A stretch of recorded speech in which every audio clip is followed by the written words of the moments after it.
Shalom Aleichem and welcome to Online Smicha.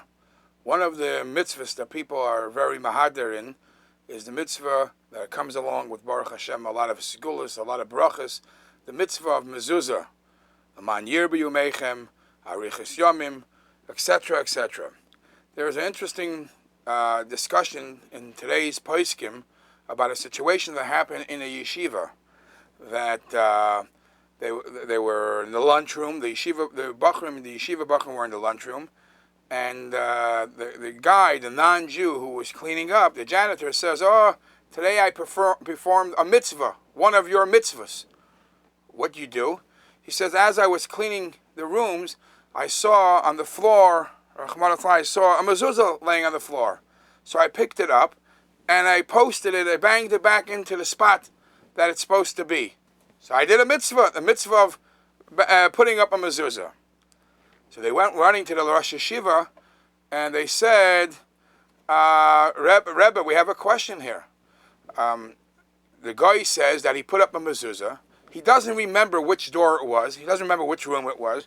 Now, amongst all the doors in the yeshiva dormitory, there's a mezuzah that a guy put up.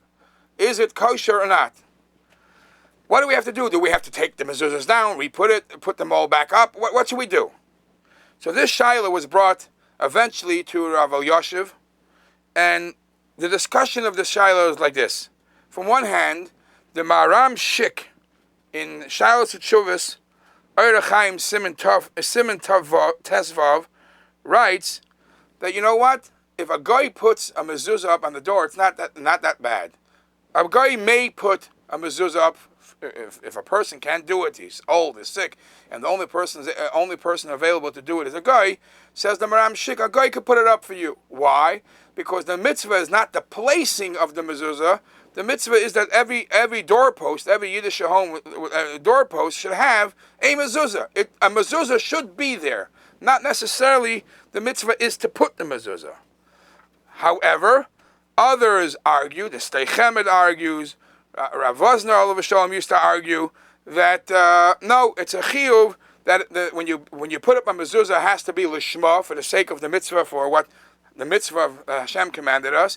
And obviously, a guy placing the mezuzah, that's lacking. So there's a machlokes if a guy puts up a mezuzah, if it has to be redone or not, if it's kosher or not. So back to this story of the dormitory or the lunchroom that has one of the doors there has a mezuzah put on by the janitor, a guy, and we don't know which door it is. So from the get-go, they were thinking, the bezdin that was asked the shaila, every door here is a dilemma of a svek sveka. Svek sveka means it's a double doubt. Doubt number one, is this the door that the guy put the mezuzah on, or is this a mezuzah that was put on by a yid? And even if this was the door, this is the doorpost that the guy put up a mezuzah, not everybody agrees that it's a problem. So, and a svek sveka, we know in many cases we are mekel, we are easy, so maybe we should just let it go. However, we find that in the Prima Gadim, in Ohr HaChaim Siman Reish Ayin Gimel, establishes something interesting about this concept of a svek sveka. And you could compare it to another halacha. We know that a chazaka, if you have a chazaka that things are regular, things are normal, there's no reason to check. There's no reason, if you, al pi halacha, for example, tefillin and mezuzahs, unless you have a reason to believe something got ruined in the tefillin, why can't you just leave on the chazaka? When you bought it, it was nice. It's most probably nice now too. There's no reason to worry about problems. By tzitzis, we know that the tzitzis have to have the knots and the strings done in a certain way. So if it was bought and it was watched that it was done properly, why can't we just leave it on the chazaka that today it's still good? Yet, because it's an easy thing to check, just look at it and just put your fingers through to make sure that the knots are done properly. The halacha says that we should, if you're able to verify it, you're able to prove that the chazaka that's still kosher, you have to put that minimum effort. Says the Pri Megadim, the same thing is about every svek sveka. You can't just say, because it's a svek sveka, be easy. If it's something that you could do to verify, if it's only something minimal that you have to do, and then you could be securely comfortable that there is no shaila, you have to put in that minimum investment. And in this case, it's only a minimum investment. Why is it only a minimum investment?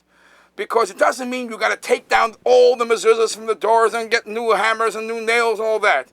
Halachically, says Rav Elyashiv, even if one nail is missing, it could have a din of a mezuzah teluya. A mezuzah teluya is not kosher.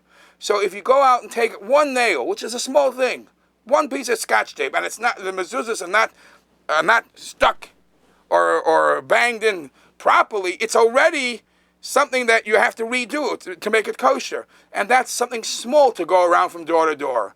So therefore, Rabbi Elyashiv suggested that you cannot just rely on the svek and just ignore it all.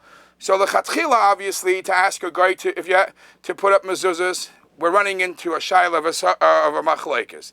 If it happened, you could do something. If you're able to do something minimal, and by that be sure that there is no shaila, you have to do so.